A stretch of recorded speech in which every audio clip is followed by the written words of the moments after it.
अस्सलाम वालेकुम मुअज़्ज़िज़ असातिज़े किराम। आज हमने बच्चों को जिस हर्फ की पहचान करवाई और उससे जो चीज़ों की पहचान करवाई वो है जाल। जाल से शुरू होने वाले जो भी अल्फाज हैं एक कहानी की शक्ल में, मुख्तलिफ छोटे जुमलों की शक्ल में हमने बच्चों को बताया। जैसे जाकिर एक ज़हीन बच्चा था, इसमें जाकिर, जाल से ज़हीन, या ज़र्रात को जमा करें तो ज़ख़ीरा बनता है, इसी तरह से जा से ज़र्रात, जाल से ज़ख़ीरा।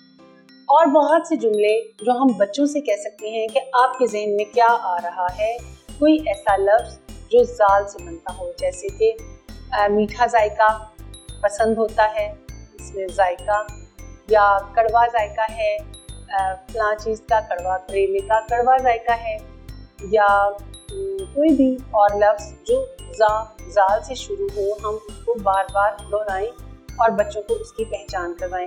इसके अलावा हमने एक छोटी सी सरगर्मी आगे रखी है कि दाल डाल जाल, लेकिन अलामतें नहीं डाली, दाल ही लगी हुई है। दाल का ये खानदान कहलाता है। दाल के ऊपर तो कोई अलामत नहीं होती, जबकि डाल के ऊपर क्या लगेगा तो वो हम बच्चों को पहचान करवाएं। और जाल के ऊपर जब एक नुक्ता डाल देंगे तो फिर वो जाल की आवाज़ देगा।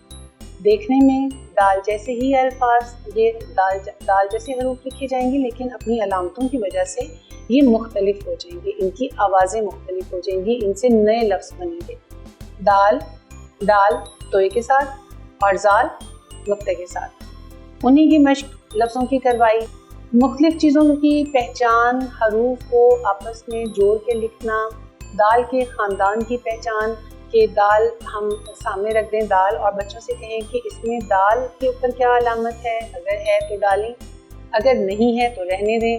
दाल के ऊपर जो अलामत है और जाल के ऊपर जो अलामत है उन सबको लिखें, ताकि उन्हें बार बार इस चीज़ की पहचान हो जाए और बार बार उन्हें जब हम दोहराएंगे तो उन्हें याद हो जाएगा।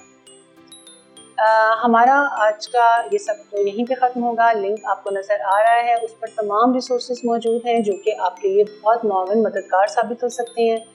इंशाल्लाह ताला अगली वीडियो अगले सबक के साथ फिर हाजिर होंगे। तब तक के लिए